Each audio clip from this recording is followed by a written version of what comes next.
A epístola de hoje é de São João e nos diz: Meus irmãos, tudo que nasce de Deus vence o mundo, e a vitória que vence o mundo é a nossa fé. Quem é o vencedor do mundo, senão o que crê que Jesus é o Filho de Deus? E este mesmo Jesus Cristo que veio pela água e pelo sangue, não apenas com a água, mas com a água e o sangue. E o Espírito é o que dá testemunho de que Cristo é a verdade. Desta forma, são três os que dão testemunho no céu: o Pai, o Verbo e o Espírito Santo. E estes três são um só, e são três os que dão testemunho na terra: o Espírito, a água e o sangue. E estes três são unânimes. Se aceitamos o testemunho dos homens, o testemunho de Deus é máximo.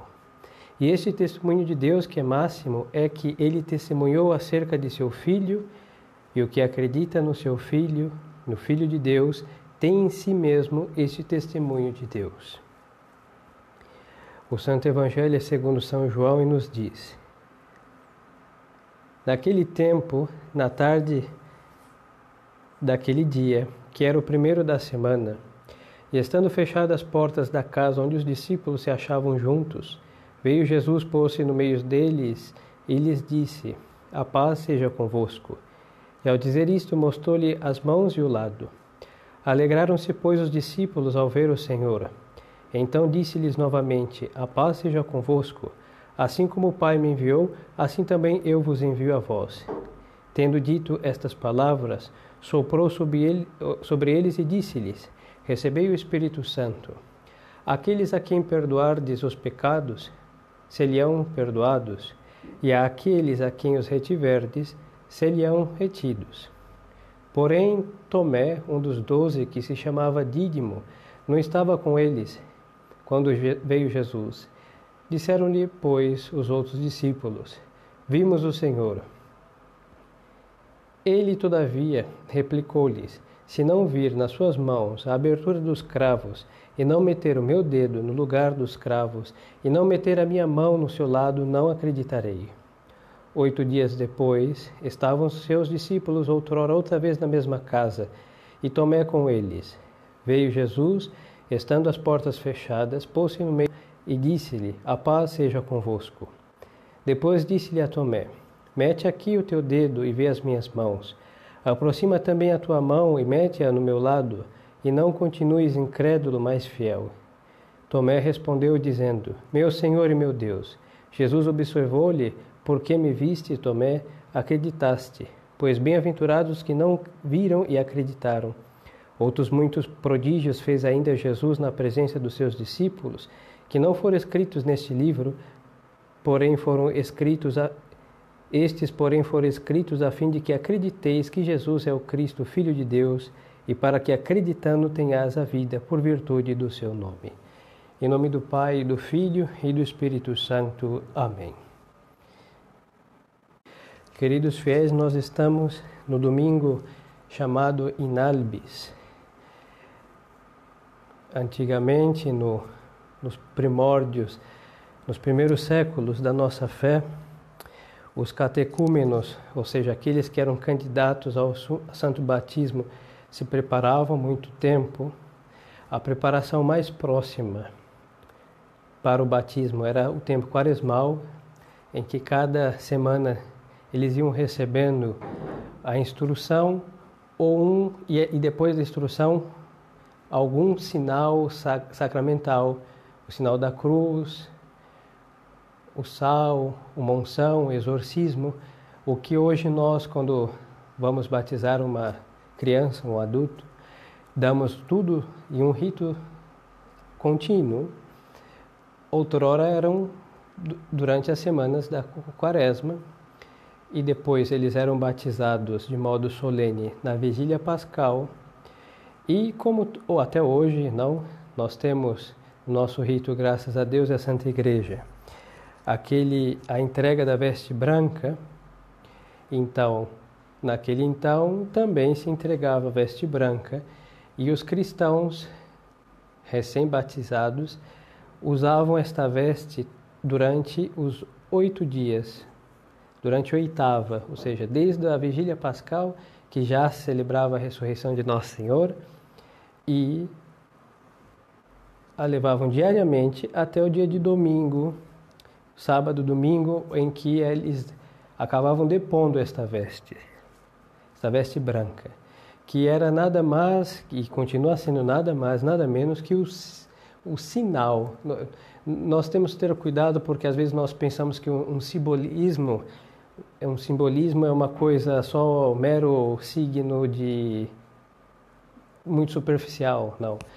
Queria mostrar externamente o que havia acontecido, o que aconteceu internamente, ou seja, o batismo deixa a nossa alma limpa, tira a mancha do pecado original. Então, o modo de exteriorizar isso, que aconteceu na alma, não é visível aos olhos sensíveis, mas sim aos olhos da fé. Então, mostrava aos próprios batizados e a todos os outros fiéis o que havia acontecido naquela noite, que era realmente a alma ficou cândida, branca. E no domingo, no dia de hoje, se tirava essas vestes. Por isso esse domingo ficou com este nome, Domingo in albis, no dia que acabavam depondo as suas vestes. Sobre este tema, no ofício que os sacerdotes, todos os religiosos são obrigados a rezar o breviário, na matinas, não, de hoje, Santo Agostinho, era o segundo noturno, tem um sermão, um relato do sermão de Santo Agostinho, em que ele vai falar, não, que aqui se conclui a festividade pascal, que se estendia durante esta oitava, e hoje os neófitos, ou seja, aqueles recém-batizados, eles mostravam pela brancura da sua alma a brancura do hábito em que eles estavam levando, mas eles acabavam depondo este hábito. Mas Santo Agostinho vai lembrar que sempre no coração eles devem levar essa brancura, na alma. Então só era para depor o vestido no sentido material e não a veste nupcial da graça que está na alma, alvejada pelo santo batismo. E nós acabamos de ouvir a epístola, a leitura de hoje é de São João, que falar o glorioso apóstolo evangelista vai nos exortar sobre a vitória. Não, todo aquele que nasce de Deus vence o mundo, e a vitória que vence o mundo é a nossa fé. Então, todo aquele que nasce de Deus, esta epístola foi muito bem, como toda a liturgia, muito bem colocada no dia de hoje, porque aquele então eram estes neófitos, estes recém-batizados que acabavam de nascer para Deus. E nasciam para Deus pela fé. A fé e o batismo sacramental, junto com o batismo, vem a graça santificante, então que faz com que estas almas batizadas, ou seja, que eles e que nós sejamos filhos de Deus. A fé prepara previamente, e é impossível ter a graça santificante se não tem fé. Mas o batismo não é recebido sem a fé. Por isso, antes do batismo, o que a igreja pergunta ao batizando? Ou ao padrinho que fala por ele: fulano, que pedes à igreja de Deus? E o sujeito ou seu padrinho responde: a fé. E o padre que vai lhe perguntar novamente: e o que lhe dá a fé? E o outro responde: a vida eterna. Então, se queres a vida eterna, guarda os mandamentos, amarás o Senhor teu Deus e etc. Depois recomendo que no fim do missal os senhores podem ler o rito do batismo. Isso todos nós passamos e é muito belo. E é exatamente o que São João está a dizer, que todo aquele que nasce de Deus vence o mundo. E a vitória que vence o mundo é a nossa fé. Então nós nascemos para Deus pelo santo batismo. E o santo batismo que nós recebemos, o sacramento do santo batismo, ele está vinculado de modo essencial com a fé verdadeira. Por isso, toda pessoa batizada validamente, com água natural, em nome do Pai, do Filho e do Espírito Santo, com uma pessoa que tem intenção de fazer isso, como nós sabemos do catecismo, qualquer pessoa pode batizar em casos de necessidade, obviamente. Outra. Então, pode ser um maometano, pode ser um judeu, pode ser um herege, pode ser um que for, desde que seja um ser humano que queira fazer o que a igreja faz, a igreja de Deus, católica, apostólica romana. Então tem um catecúmeno ali que conhece a doutrina, crê no Santo Evangelho, na Santa Igreja, e estava se preparando para o batismo, sofreu um acidente. Então está passando uma classe dessas pessoas, um judeu, um muçulmano, seja quem for, e este catecúmeno diz: fulano, por favor, ele pega a sua garrafinha de água, que está ali, hoje todo mundo anda com garrafinha de água, ele diz: por favor, eu lhe peço que me batize, tem intenção de fazer o que a Igreja Católica faz, e joga água, meu nome se chama José Paulo, então diga: José Paulo, eu te batizo em nome do Pai, do Filho e do Espírito Santo, e simultaneamente joga água na minha cabeça de modo que escorra, e só isso que eu lhe peço. Depois, se conseguir, chama uma ambulância.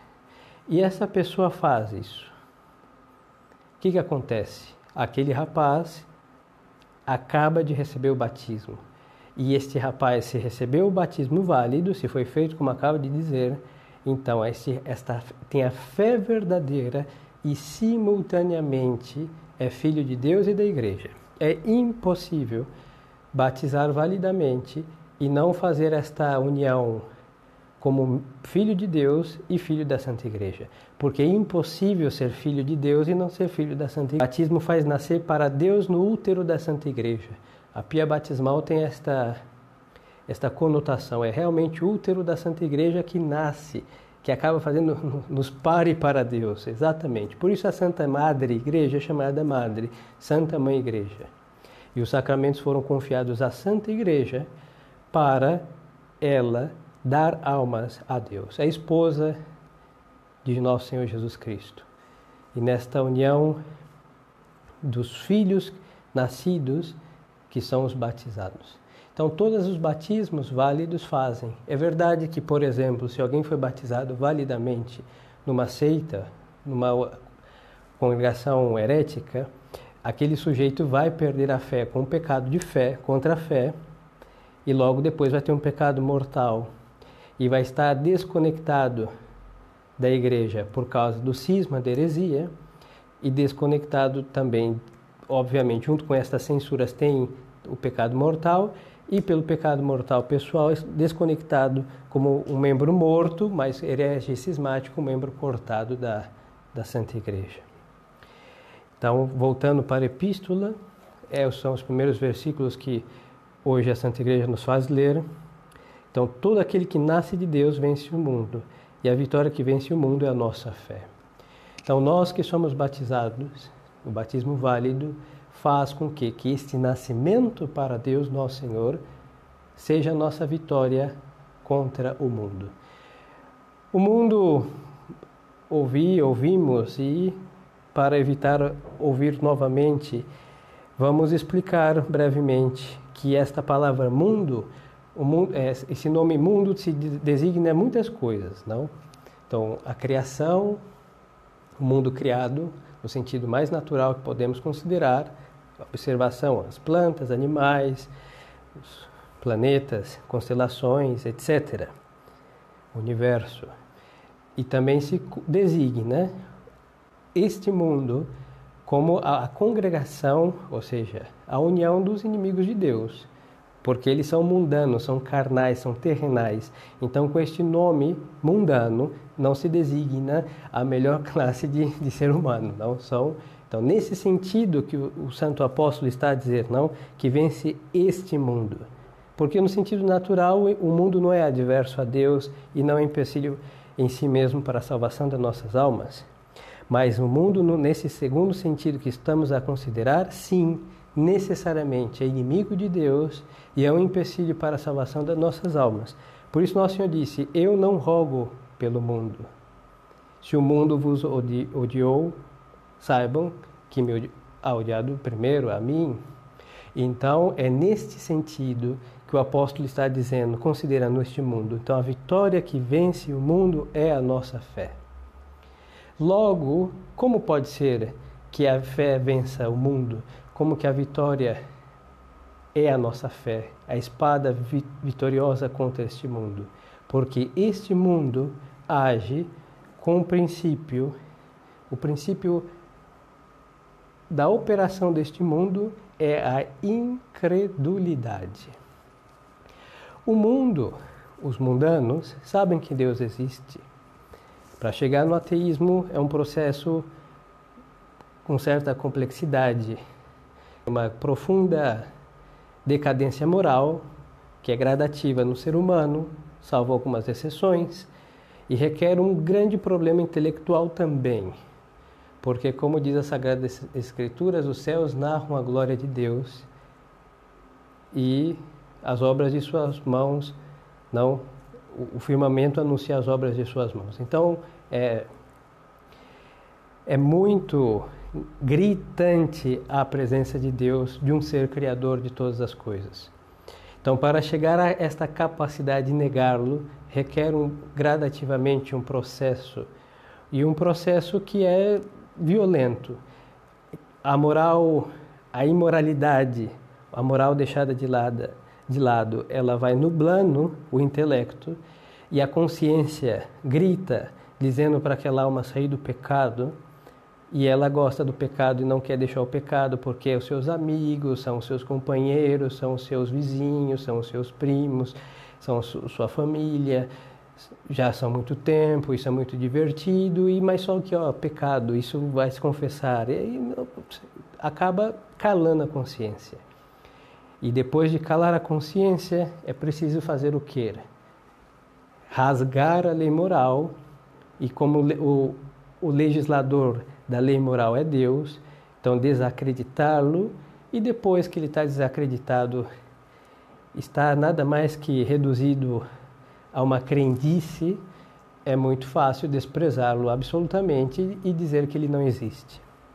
Então, por exemplo, este é o princípio da operação deste mundo.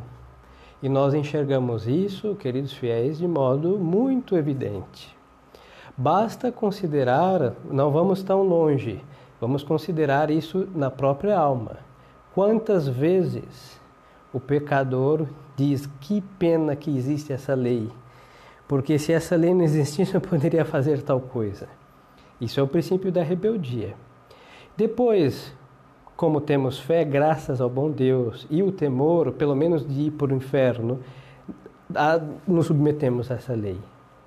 Agora, quantos que vão gradativamente se enganando e vai se cansando, e logo depois vai, para não se cansar, dopar sua consciência, reduzindo a Deus a um deusinho como um ídolo, tão frágil como um ídolo pagão. E é o que? Aqueles que dizem: não, eu tenho a minha fé, eu tenho a minha religião, eu faço as minhas orações, mas eu não vou na igreja, eu não ouço o padre, porque eu pratico a minha religião do meu jeito.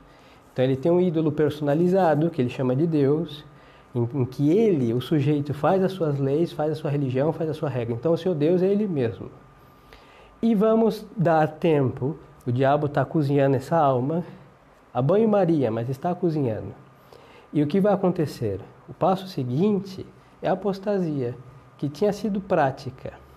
Agora vai ser teórica, porque vai ter que anular a doutrina, vai ter que rasgar uns mandamentos ou todos da lei de Deus. Basta um para desacreditar a Deus, e nós vamos ver aí um monte de heresias que aparecem.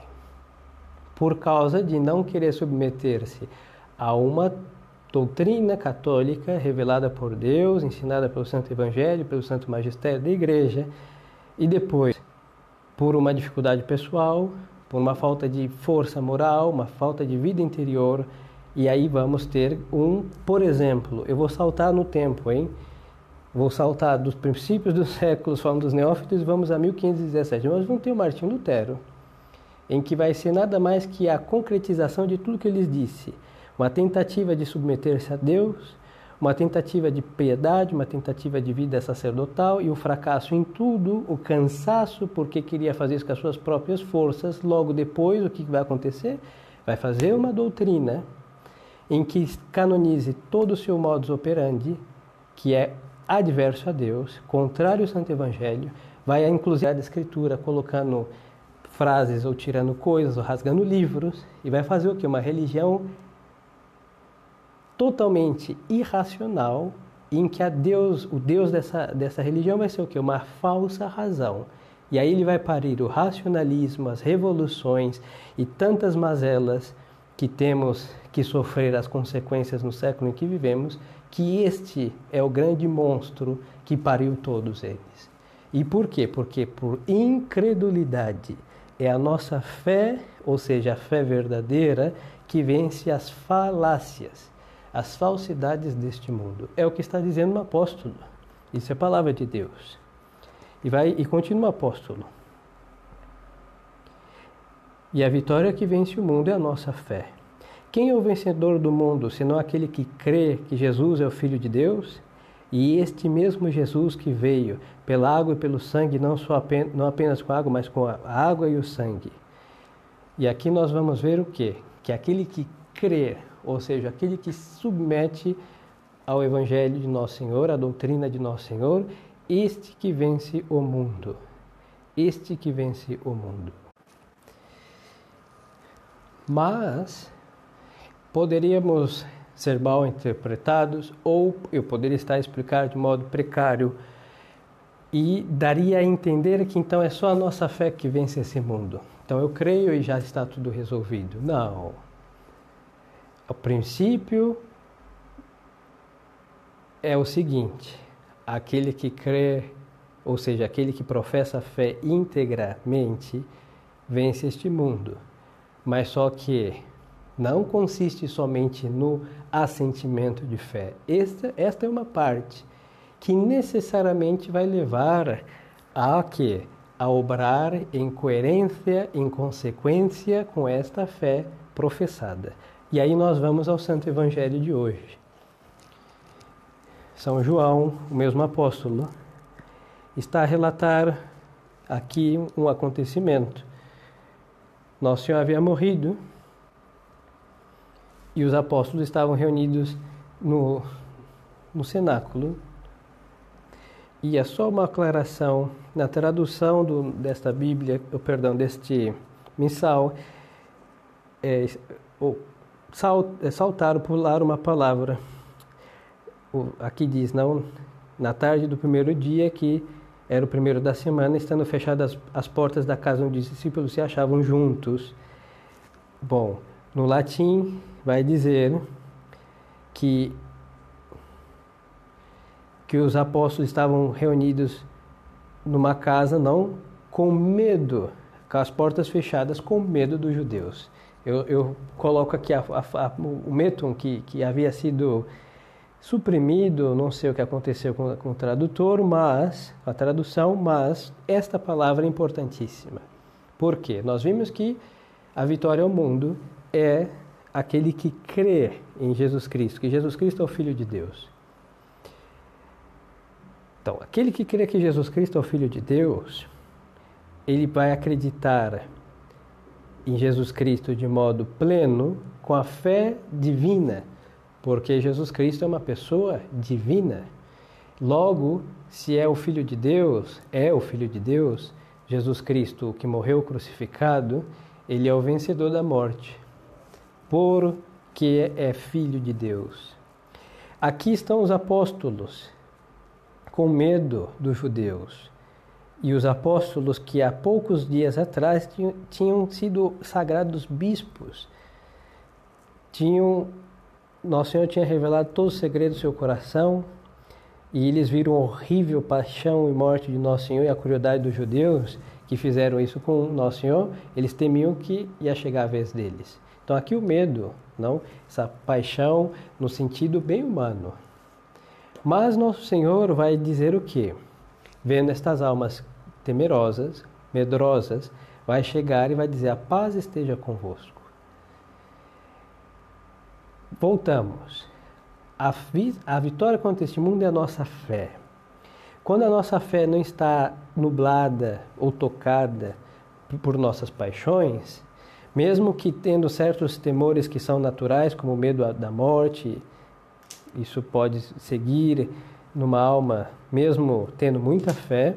Nós temos o instinto de conservação da vida, mas não o medo de morrer porque vamos perder a vida no sentido tão endeusado do mundano, que como não existe eternidade, como eles não acreditam, para eles não existe eternidade, logo a vida, o paraíso é esta terra. Então a vida natural aqui é exaltada, porque para eles não existe um depois. Não é assim que os apóstolos estão. Eles estão com medo, o medo humano. E Nosso Senhor vai desejar o quê? Para acabar com este medo, o que é a paz. E o que é a paz que Nosso Senhor deseja? Como define Santo Agostinho na famosa definição, é a tranquilidade na ordem. Então, se tem fé, o apóstolo está dizendo, tenha fé? Sim, os apóstolos tinham fé.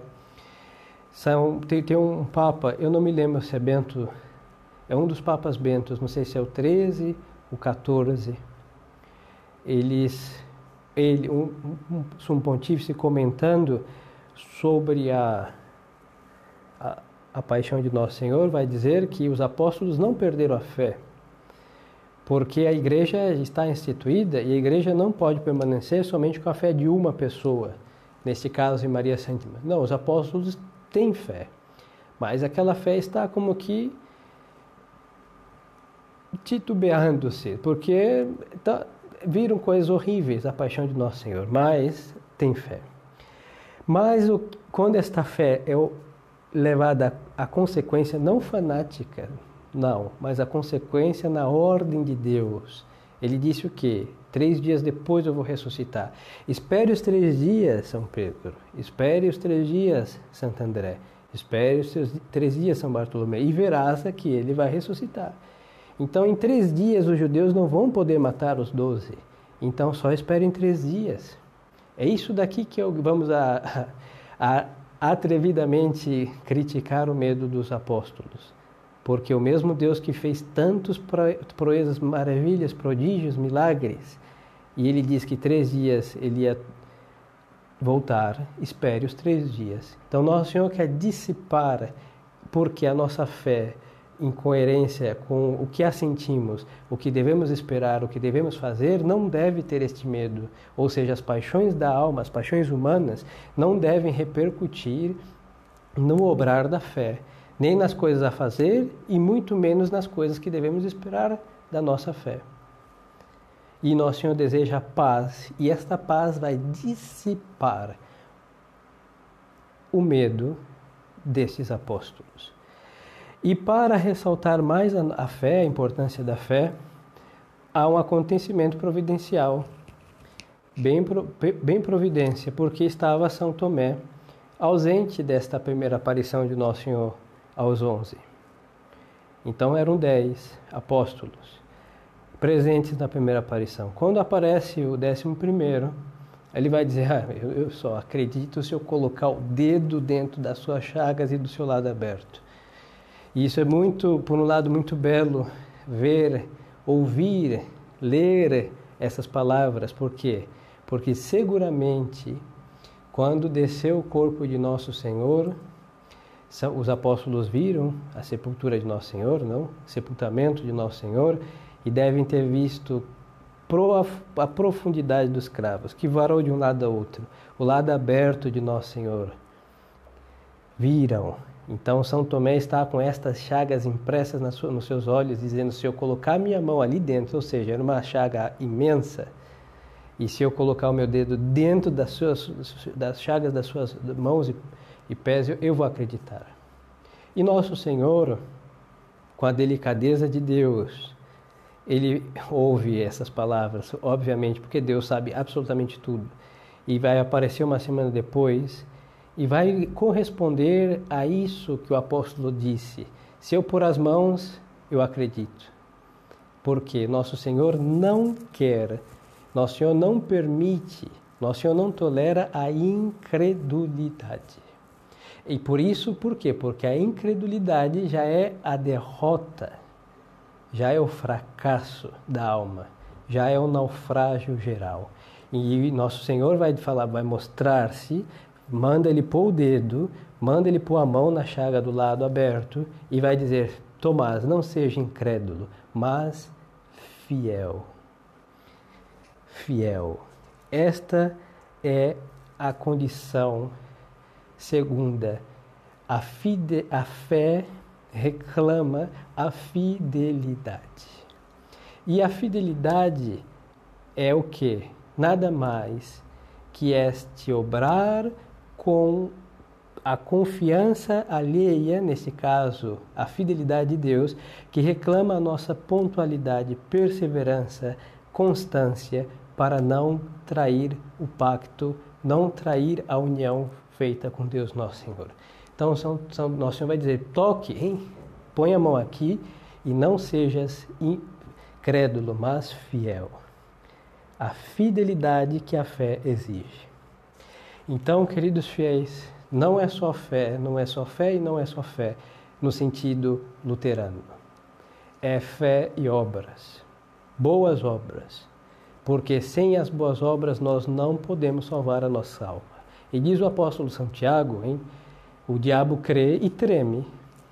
Então, é verdade com uma fé não teologal, mas ele sabe bem quem é Deus e as verdades de Deus, e ele treme inclusive, mas ele não tem as boas obras da fé. Logo, o obrar luterano e protestante é obrar de Satanás, porque crê, mas não faz nada para se salvar e acha que Deus vai aceitar uma coisa dessas. E nosso Senhor não aceita. E nosso Senhor não aceita não só o incrédulo, nosso Senhor não aceita o infiel. Por isso ele dissipa, extirpa a infidelidade fundada na incredulidade de São Tomé. E aí ele vai dizer depois, nosso Senhor e Deus vai dizer: bem-aventurados aqueles que creram sem ter visto. Então, temos uma bem-aventurança. Nós não vimos, nós cremos para ver um dia. E a mesma veracidade, verdade objetiva que estava diante de São Tomé há 2000 anos atrás, é a que nós nos depararemos no juízo particular, no juízo final da bem-aventurança eterna. O Verbo encarnado, vitorioso, que no dia de sua ressurreição ressurge triunfante, triunfador da morte. Então esta é a nossa fé na adesão aos ensinamentos de Nosso Senhor e da Santa Igreja, mas esta fé que reclama a fidelidade, por isso aquele que crer deve obrar em conformidade com a sua fé. Esta é a fé católica. Aqui está a explicação por que o mártir prefere morrer do que queimar um incenso a Júpiter e sair vivo. Por quê? É preferência? Em realidade não, ele não tem outra saída. Ele podia fugir sem... A igreja não proíbe numa perseguição que os cristãos fujam. Pode fugir. Mas só que nem Deus e nem a igreja permitem que diante da cruel tortura, ou queima o incenso ou é fuzilado, que queimemos o incenso e depois vamos nos confessar de ter queimado incenso a Júpiter, ou a Zeus, ou a quem for, que não seja Deus verdadeiro. Não, isso daí chama apostasia. Então, por quê? Porque não podemos trair a fidelidade. Nosso Senhor, por amor a nós, para a nossa salvação, nasceu e morreu por nós. Então, na hora de professar a nossa fé, na hora do martírio, podemos fugir, sim, mas na hora que nos capturarem, nós não podemos fugir da profissão de fé. É verdade que para esse momento excepcionalíssimo, existem graças singulares de Deus Nosso Senhor para a alma. Mas, queridos fiéis, nessa crise horrenda que nos toca viver, se nós não somos fiéis a pequenas coisinhas, pequenas coisas mesmo, em que são pequenas e nós não conseguimos, imagine agora se entrar um comunista na sua casa e cuspir no crucifixo, que sabe Deus onde estará esse momento na sua casa, e falar assim: faça o mesmo, eu te mato. Quantos escarros receberia o crucificado?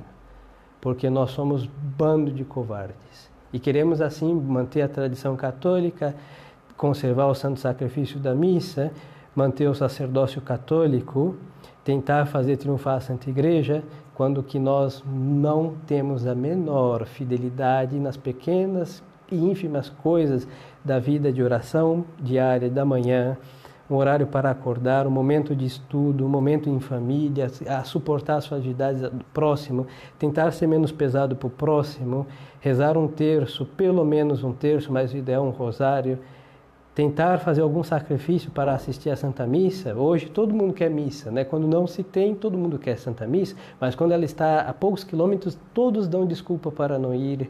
E Deus sabe, hein? Deus sabe muito bem da infidelidade. Deus vai guardando tudo no sagrado livro da Divina Justiça. Tudo, tudo. E quando vier a primeira perseguição, quantas apostasias? Porque já vivemos como apóstatas práticos.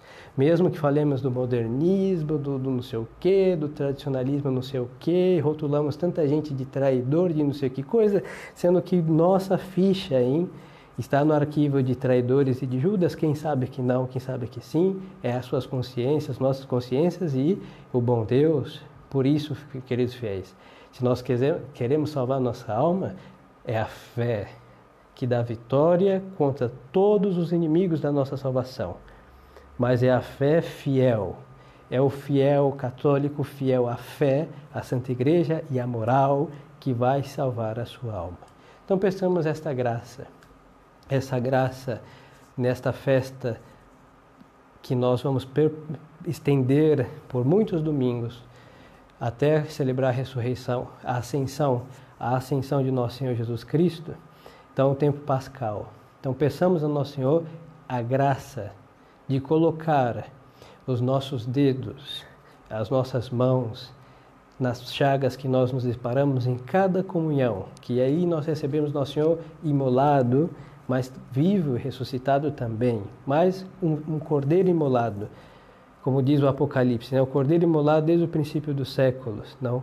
Vivo, mas imolado, é estado de nosso Senhor que nós comungamos. E pela fé penetrar nas chagas, beber do seu sangue, viver da sua vida e acabar com esses malignos germes da infidelidade pequena de cada dia, inúmeras pequenas infidelidades que vão preparando o caminho da apostasia prática, que isso sim é de se temer.